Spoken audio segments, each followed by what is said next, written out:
हाँ हाँ भाई इधर आ जरा का सलामवालेकुम काका की हाल आ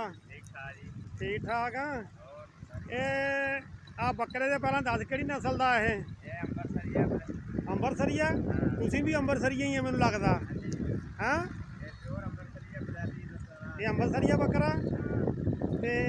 आ बकरी किन्नी जी किहड़ी नस्ल दी आ सामने गानी वाली आहो ये भी ते आ जेहड़ा आ जिहड़ी आ सारियां ही अंबरसरियां है ये लगदा मतलब तुसीं उत्थों लै के तुहाडा दादा उत्थों लै के अंबरसर चों अंबरसर दी होई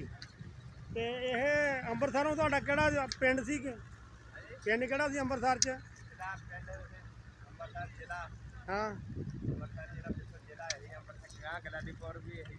गलालीपुर ही सी अंबरसर च जिहड़ा अपना पिंड आ हाँ अच्छा अच्छा अच्छा अच्छा अच्छा बकरियां जी बड़ियां नस्ली रखियां हुई मुंडे ने ते आह जरा ना नाल मशीन चलदी है थोड़ी जी इधर नूं आउंदी है हुण आ बच्चे ये इसे बकरे दे आ हाँ अच्छा ये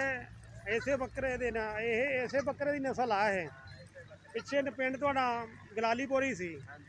ये जो सरदार इत्थे गलालीपुर च बारा बाद मेरे ख्याल तुहाडा दादा उदों ही आया सी इत्थे उन्हां दे नाल ही किहड़े सक्के भरा दी तुहाडी सक्के जी अंबरसरिए इन्हां ने हुण बकरियां बड़ियां शानदार रखियां जी देसी बकरियां